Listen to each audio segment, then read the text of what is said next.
Hi there. Welcome to 90% Knitting. This is episode 361. I am Lisa, also known as Fiber Nymph, and today is Thursday, March 4th. I am in the bedroom today. If you've watched before, then you've seen me in this sort of spot. It's not the most exciting recording spot. It's sort of plain, but it's what worked best today. These are my closet doors. Aren't they exciting? The chest of drawers, where my husband keeps many of his clothing. And there's probably dust. And if you have a high def TV and can see the dust, please just ignore it. How are you? I hope you've had a good week or so since we were together. If you're new here, thanks for checking the podcast out. And if you are a returning viewer, thanks for coming back again. I believe this will be a fairly quick episode. I don't have a lot to share with you today, but I do have some knitting, and then I have some shop news and a little bit of what's been bringing me joy at the end. So we're going to just get right into this today. I will say, being set up in this little corner again, which I haven't done in a little while, I have my computer sitting straight across from me, so it's behind you. So if you see me staring off into the distance, I haven't gone into a trance. I'm just trying to read my show notes because I also don't have my contacts in, because my contacts really don't help me much anymore. My eyes have changed. It's that time of life. Things just keep changing. So I normally just don't wear my contacts because I can see well enough, but just not to see print on my screen. I do have it more than 100% big though. Why do you don't care? Oh my gosh. Lisa, stop talking. Okay, don't stop talking because that would make for a really boring podcast. Let's talk about the yarn things. How about that? Okay. Oh, you know what? Before I start with that, you knew there had to be something else. I just want to say thank you so much if you shopped my Throwback Thursday update last week, which was leprechaun socks, plus I threw in some All That Was Green and Glorious and my new semi-solid colorway, 4-leaf clover. Thank you so much. I did that update as a fundraiser for two organizations providing relief to people who were affected by the winter storms in Texas, Houston Food Bank and Austin Mutual Aid. I have not sent the donations yet because I still don't know my actual total, because I had a couple of special orders come in after the listings were down and I couldn't say no. So I have a couple of other ones, but I want to include those orders in with what I'm donating. So I know I'll be donating at least $220 split between those two organizations, but it's actually going to be more than that. And once I know the exact totals, I will let you know. I hope to get that finalized over the weekend so that I can make those donations and get that money out to help people. But once again, thank you so much if you did shop those updates. I really, really appreciate that. And I'm sure the people of Texas do too. Okay, now we're going to move on to the yarny things. I only have one finished object, and it's kind of small, but it's a finished object, so let's go with it. It's a hat. It's the Marled Scrappy Hat that I was working on last time. I think it's number 9 that I've made. I don't know. As I told you last week, I was knitting this one with the purpose of being able to write the pattern up as I went, just to make sure that I had it correct. And I do have the initial pattern written, but I do want to size it so that there's a variety of at least 3 sizes. So that's what I'm working on now, and I will get it out as soon as I can. Again, it will be a free pattern, but I haven't had time, to be honest with you. I've just not had time to devote to doing it. So anyway, but here's the finished hat. Isn't it fun? Lots of bright colors in there. This was sort of my mishmash end of a whole bunch of different little mini skeins that were left over from all those sets that I had put together for myself for the first 8 hats. So, and it does have a stitch marker sticking on it yet, because that's where I started my crown decreases and I need to be able to measure things. So anyway, one more scrappy hat. That will have a pattern coming super soon. I'm not going to say super soon because that's something I can't promise. Soon. As soon as I can get it out, it will be out, and I'll let you guys know. So that's my only finished object this week. But we've got some works in progress. And I really wish that this was a better news work in progress than it's going to turn out to be, but it's not. So here's my Ramona cardigan. Ramona is a pattern by Elizabeth Smith.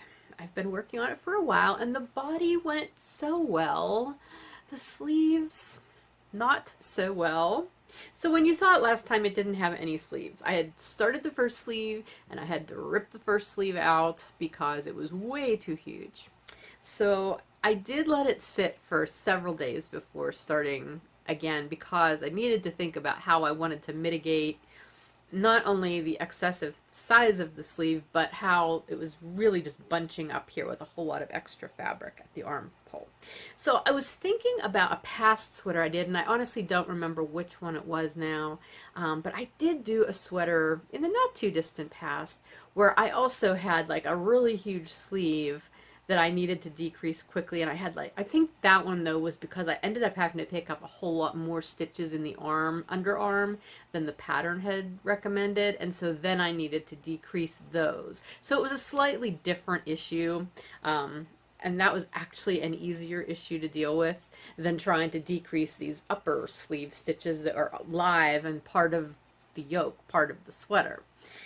So, I thought about it, but I thought I would try to apply a similar tactic, because in that one I did a series of very rapid decreases. It almost made sort of like an armpit gusset, if you will, and that worked really well on that sweater. So I've cast the sleeve on again, and I did that same sort of thing, and you can see, but it's the same, but it's not the same. I did a series of rapid decreases, 4 of them actually, right here. So from the center of my sleeve up to here, starting obviously up here. And I started with the first picked up underarm sleeve and the first sleeve, or the first stitch that was left from what had been on the holders, if that makes sense. That's how I started decreasing, both in the front and the back. And then each round after that for 4 rounds, so for a total of 4 decreases, I did that same thing, not going up into the body stitches anymore, but going with the stitch that I had just bound off, having that be my second, not bound off, decreased, having that be the second stitch I was decreasing. So that worked. So I did this series of 4 decreases, and then I started knitting in the round, and I started doing the regular decreases. I did modify how I was doing those slightly, because this time around I did decide to put that garter stitch ridge that goes down the whole body of the sweater. I decided to do that in the sleeve, and I'm really happy with that. I'm glad I did that. I like how it looks. It doesn't really affect much of anything else. It's just a design element. So because I'm doing that, I did move my decreases over a little bit, I think by a stitch on either side. At any rate, so this is where I started counting. So this was the end of those rapid decreases. I did 5 rounds and then a decrease round, 5 rounds and a decrease round. So at that point I had done 6 decreases. Now the first sleeve that was so big, I had done 5 decreases, as was written in the pattern, which took me down to below my elbow. And that was only 5 decreases, because the decrease interval, I think, was every 8 stitches or something like that. You know, knit 8 rounds and then do a decrease round. So this obviously was much more rapid. So technically I had only done 1 more decrease here than I had done that first time. So I was thinking, well, it should be okay. Well, I'm so wrong. It's super tight now. Like, it's more snug than I want it. Part of the reason, though, is if you look at the stitches. So here, I don't know if you're going to be able to see this super well, but look at how tight my knitting is on this sleeve. And then compare it to the body. I'm using the same needle size that I used on the body, but you can even see, like, you can see where I picked up the stitches and how it suddenly kind of drops off because my gauge changed. And this happens almost every sweater I make that I have to knit the sleeves this way. when I'm knitting the sleeves in the round like this, my stitches get tighter, my gauge gets tighter, and I don't really know why. I don't feel like I'm tensioning any more than I normally would, like that I did on the rest of the body. Again, I'm using the same needle size. I don't know if it's because I'm literally knitting in the round. When I started this was on a short needle and I was just going in the round. Then once I decreased enough, it was awkward to do that, so I'm doing it magic loop. But it doesn't seem to matter because I'm still the gauge is much tighter here than it was up on this part. So I know the gauge difference is an issue. I probably should have thought about that ahead of time and thought, well, go up a needle size, which would help. But I think it was because that first sleeve that I knit was just so big that I thought I really didn't probably need to worry about it. I was wrong. So I know the gauge is part of the issue, and I think the other aspect is I think there's just a big difference in doing those decreases so rapidly up at the very beginning of the sleeve at the armpit than it was spacing them out. Like, I think if I had done the decreases maybe every 5 rounds from the beginning, it would have been better than doing them so quickly and then doing a couple more. So after that second one, I didn't do any more. After that second set of 5, like, here's 5, here's 5. This is all straight, and it's tighter than this shirt that I have on. It's like it clings to my upper arm, and I like a snug sleeve, but not like that. So I will say, though, that rapid decrease thing that I did in the armpit did serve the purpose, and it mitigated, I would say, at least 60 to 70% of that extra fabric that was here. I mean, there's still a little bit of pooching, but not like it was. So I'm torn. I mean, I tried it on again this morning after I put a little bit more length on the sleeve, and I know I have to rip it out. I'm not going to be happy with this sleeve. At first I thought, well, maybe I can block it. No, we're not going to play that game. I need to rip it out again. And I need to find a happy medium between doing those rapid decreases to get rid of that extra fabric and having a sleeve that is neither too gigantic nor too tiny in circumference. So I think what I'm going to do is I'm going to do like 2 rapid decreases and then maybe do a straight round and then another decrease and then maybe a couple straight rounds and sort of incrementally space them out, and then start putting more space between my decreases. And I'm going to go up a needle size. I don't want to make too many changes because I feel like then I might go too much the other way. But I think that's my plan right now. I mean, the biggest thing is there's too much fabric up in this part, this upper part that I knit at the very beginning of the sweater. Had I realized that, and like when I was trying it on as I was knitting it, it didn't necessarily, I mean, I knew it was roomy, but I didn't realize how roomy it was going to be. So short of like just totally ripping the sweater out and re-knitting it, which I'm not going to do, it doesn't have to be that perfect. It just has to be comfortably wearable, because this is probably going to be largely a sweater I wear around the house, I think. I don't know. Yeah, the sleeve's gonna come out, but I didn't have the heart to rip it out before I recorded because I didn't want to show it to you again with no sleeves and say, okay, there was a second sleeve here and now it's not here. So it's gonna get ripped out. It is gonna go into timeout for a little bit though. I need a break from it. I'm tired of thinking about it. So I think we're gonna take a little bit of a vacation from each other for a while, and I will work on something else. Yeah, so that's where we are with Ramona. Okay, so let's move on because I have been knitting other things. As I alluded to last time, I knew I'm reaching to move my mouse. Sorry, I'm not just trying to get in your face like that.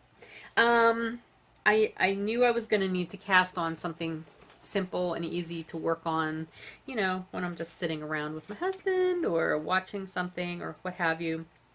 And so I did end up casting on socks.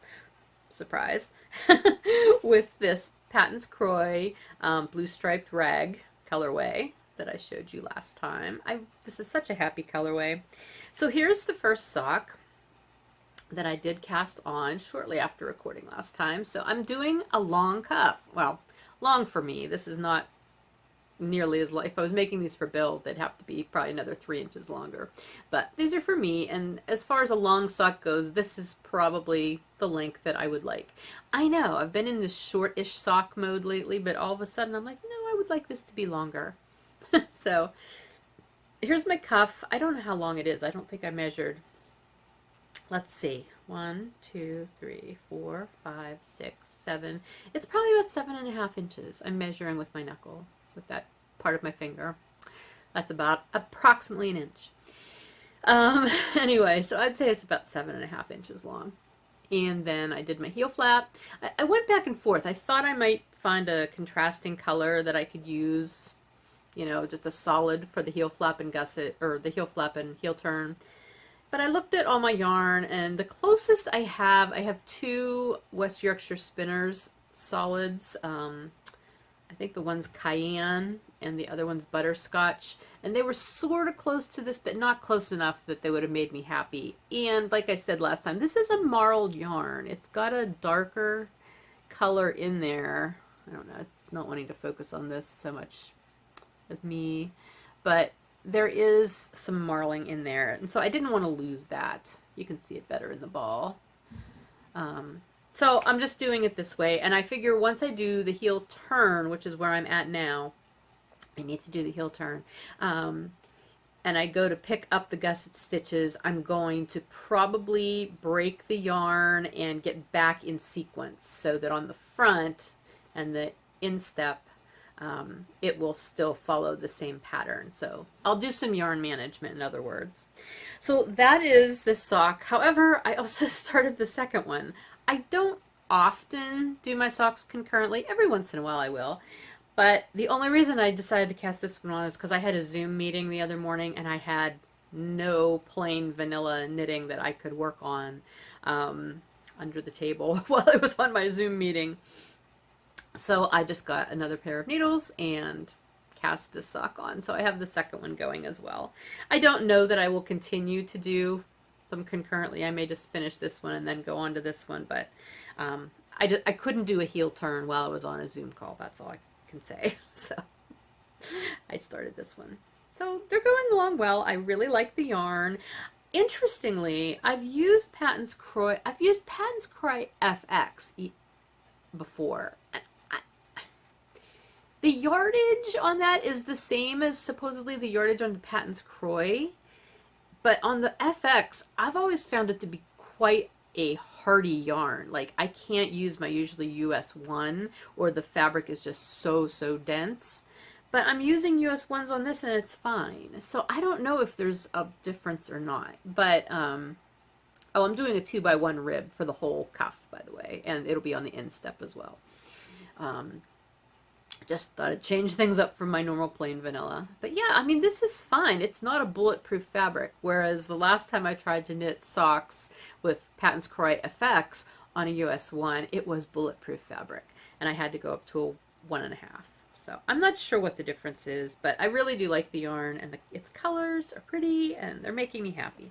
So that has been pretty much the other thing that I've mostly knit on since I recorded last time, until yesterday when I cast on another sock, which originally I was just going to be casting on, or knitting a sample for a new colorway, but then I realized as I was looking at the yarn, like, I really like this colorway and I think I want socks out of it. So it's serving both purposes. It will be a pair of socks for me, and it is the sample for my new colorway that will be coming out in the shop tomorrow, which I will talk about a little bit more later, but here it is. Isn't it cool? This is my 2021 Pi Day colorway, and it's called Fungi Pi. And the 5 colors in here are all representative of different types of mushrooms. So from the top, this reddish brown one, that is a beefsteak mushroom. The second one, which is sort of a lightish medium brown, you can see it a little bit better here. This is Hen of the Woods. And then we have pink oyster mushrooms. This goldish color one here is chanterelles. And then the last one, which is, it's blowing out a little bit on here, it's a little darker in person, is a blackish brown, which is for truffles. So those are the 5 mushroom colors in Fungi Pi. And I just love how this turned out. I decided to knit this sample on Mountain Tweed BFL, which is not a base I often use for samples because the yarn itself is a little bit darker when it's in its natural state, so it does sort of affect the colors. But in this particular color collection here of colors, how many times can I say the word colors? With these particular colors, it did not change the colors super significantly, so I still feel like it's a good representation of the colorway.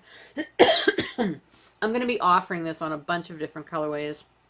I'm sorry, a bunch of different bases, which will be in the listing. But I do have another sample skein dyed up on Bounce. Well, I have a bunch of skeins dyed up, but reskeined, that will be in the picture. The other ones are not yet reskeined. So anyway, more about that coming up too. But yep, this will be Fungi Pi, my colorway, my 2021 Pi Day colorway.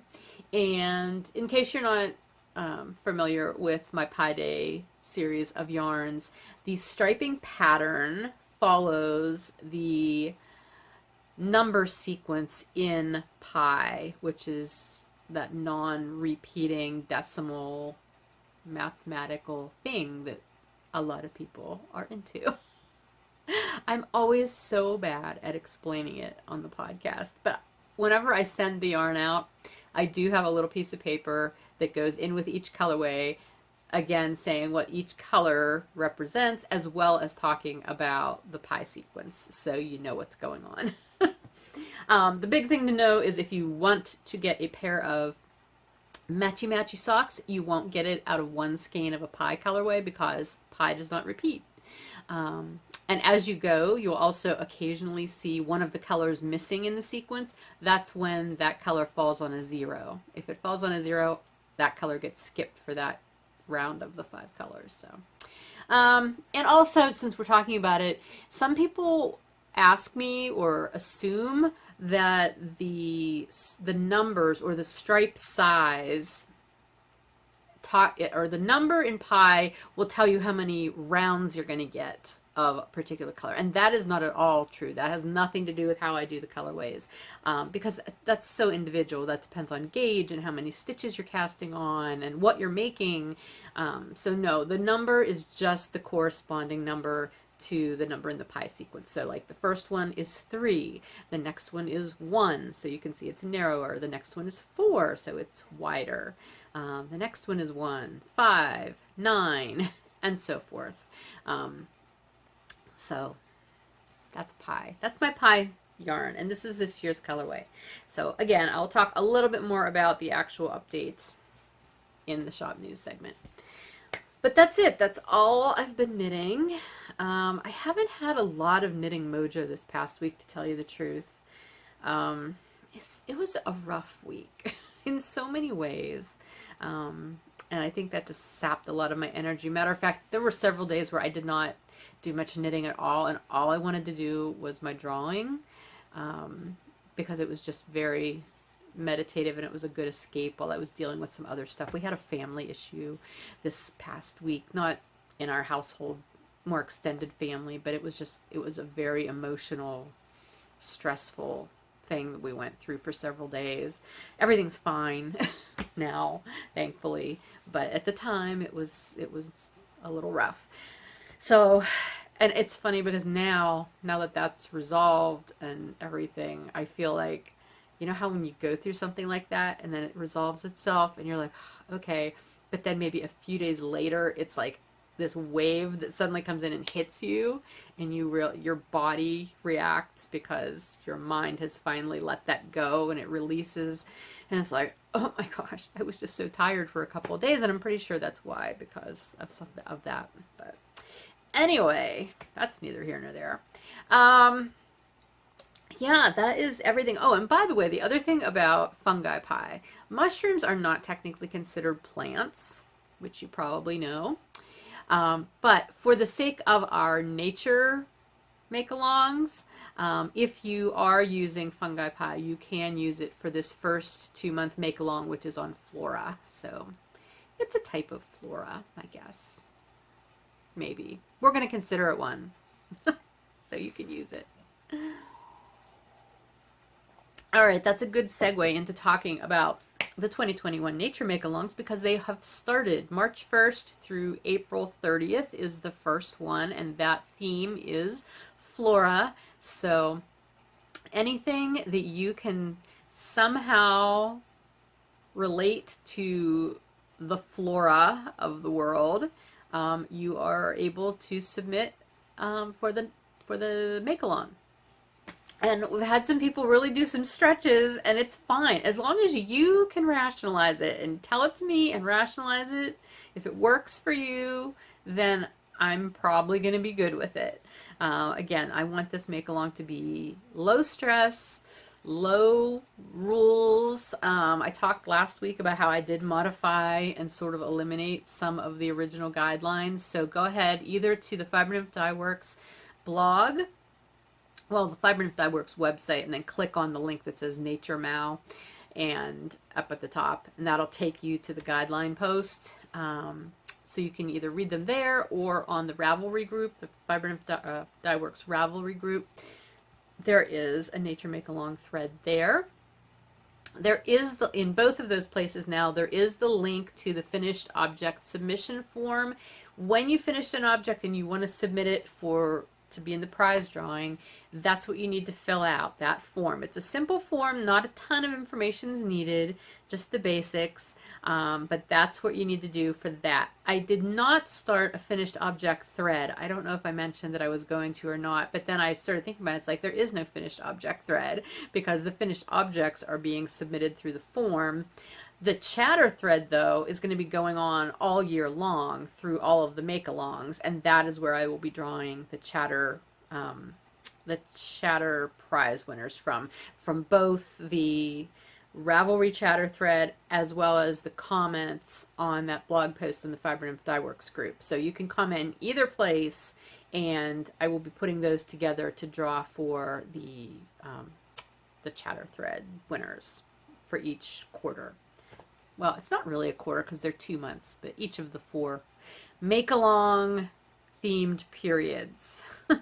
So if you have any questions, you can always email me at fibernymph@gmail.com, or you can message me on Ravelry. Yeah, just send out a message and I will be happy to answer any questions you have. Let's see, anything else? I don't think so. I don't think there's anything else in the 90% part. We're going to jump into shop news. And rather than starting with the state of the studio, I'm going to start with the state of the fiber artist. Because, like I said, it's been kind of a rough week with everything else going on. And I don't know if it's related or not. It probably is because everything seems to be related in one way or another. I've just had a bunch of setbacks in the studio. It's been so frustrating and disheartening when you're working on things that you're trying to get done, and then either something weird happens with the dye, or you make an operator error in, the striping pattern or something, whatever it is. It's just been very frustrating. It's been that kind of a week. I've had several setbacks like that. I've made goofs, or the dye has goofed up on its own, and I have to redo things. So that basically is just adding to the stress, because then it sets me further back. Usually when these things happen, though, it's one of two things, or a combination of them. It's either that I am trying to do way too much at one time, or I'm trying to hurry to get things done, or both. And I think that's probably true to some degree right now as well. So I'm trying to regroup and just slow down and trust that all will be well. I think right now I am mainly stressing over the fact that I still do not have the 2020 monthly makes prize yarns and reward yarns and everything ready to ship out. Like, that hasn't gone out yet. And I know you guys are super patient, and I appreciate that. But I feel like this inner pressure to get that stuff out as soon as possible, especially because I know some people, along with their prize yarns, also ordered some additional things. And I've been holding on to all of that to ship all at once. And I don't want to ship just some of the monthly makes prizes out that are done until I can ship all of them, because the exclusive skein that's, you know, going out to most of you, I want everybody to be getting that around the same time, just for the sake of, you know, not spoiling the surprise. So anyway, I'm working really hard to get those done. But like I said, I've had some setbacks, not specifically with that stuff, but with other stuff that has just set me behind. So please be patient. I will get your prizes to you, honest. Yeah. So that's the state of the fiber artist. But the state of the studio, I did get February's club shipped on time. It shipped out last Saturday, so I was really excited about that, and I've gotten some great feedback on that. I'm so glad you guys enjoyed your club shipment, and I hope you will enjoy the next two as they come out in future months as well. And then tomorrow night will be my shop update featuring the Pi Day yarn. So tomorrow is Friday, the 5th of March. The update will be at 5 p.m. Eastern Time, and it's going to be limited to Pi colorways. Now, my original plan was I was going to have the new Pi colorway in stock ready to ship. It will be in stock. The yarn is dyed. It's not all reskeined though, so I'm going to ask you to please be patient if you order some of that. It may take me a few extra days to get all those orders ready to go out into the mail, but they're dyed and they're there. So all the ones that are dyed will be in the shop update. Now, my original plan was to also have some ready to ship of last year's Pi Day colorway, which was shepherd's pie. That's not going to happen. I had to figure out what I could let go and not pressure myself to do. So that will not be in stock, but it will be one of the colorways that I was planning to put in as a dye to order option. So I chose a collection of my past Pi Day colorways, including shepherd's pie. I'm going to offer my original Pi Day colorway because I know a lot of you are newer to my yarns and my shop and maybe were not around when I was dyeing that one, so I'm going to offer that, as well as the darker side of Pi, which I think was maybe the third one I came out with, but it's been a popular one in the past, so I want to put that out there. I'm going to offer Hallow Pie, which is my Halloween Pie colorway, which I know it's a weird time of year to do that, but every year I get requests for it, so I figure if I do some now, maybe some of you will have your Halloween Pie colorway ahead of time, and waiting for you when you want to make Halloween socks or something.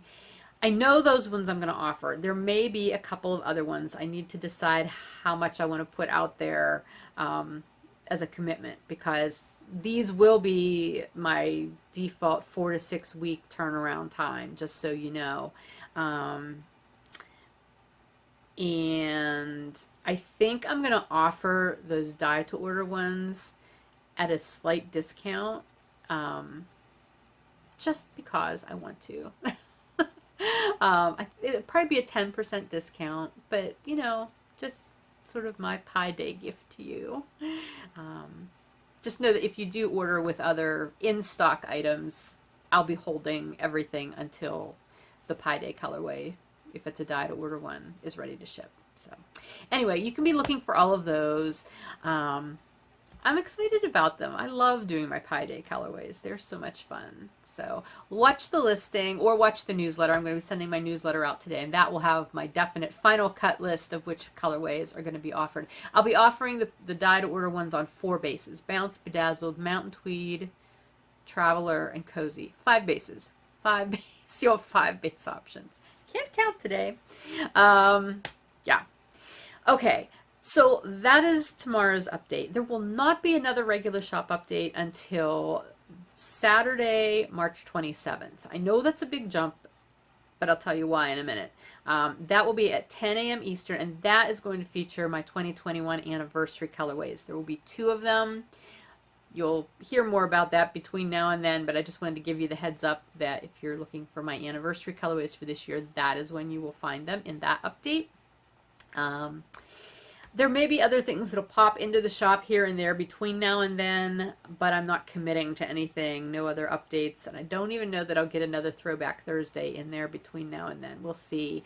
Right now, the things that are taking precedence for me are special orders that I already have, and I have a wholesale order that I need to ship out this month, and I'm prepping for an online festival, and as soon as I have all the details about that, I will let you know, but that's coming up hopefully in April, so I need to get that done, as you know, get that set and ready to go as well. So I have a lot on my plate, and like I said, with everything that's been going on and me feeling just so pressured to get things done, I always put more pressure on myself than I know anybody else puts on me. Isn't that the way we are? Like, I think a lot of people are like that, but it's not healthy, you know. Oh my gosh. Anyway, that's what's going on in the shop. Jumping to the final part, 10%, the things that are my favorites and bringing me joy this week, I have to say it's the shift in seasons. There's no doubt that spring is on its way now. We've had everything melt and then get a little more snow, and then it gets warm enough, everything melts again. So that's always a sure sign that spring is coming. Yesterday it was in the 50s. It was so nice. I don't think it's getting that warm today, but it looks like it's sort of bright. It's partly cloudy, but I can see some blue sky up there, which is always lovely. The light has definitely shifted into that more spring, summertime mode. All right, maybe not summertime yet, but definitely spring light. And shift in energy. I mean, we just had the full moon, and that's always, you know, an energy kind of powerhouse. Your energy gets to be pretty peak. And I don't always feel that super strongly, but this full moon cycle, I really did. And it was kind of right after the peak of the full moon. It was just sort of this, again, like that big wave or rush of energy just kind of coursing, and it manifests itself in a way that, like, I have all these ideas and I want to do all these things, but there's only so much time, or I'm starting to like see so much stuff around my house that really needs to be taken care of, like that spring cleaning thing wants to kick in, but it's like, again, only so much time in a day. So basically I've gotten to the point where I keep asking myself, when I find myself getting caught in that sort of, you know, whirlwind of thoughts, like, I try to remember to ask myself, what do I have to do versus what can I eliminate, or can I at least set aside for a little while?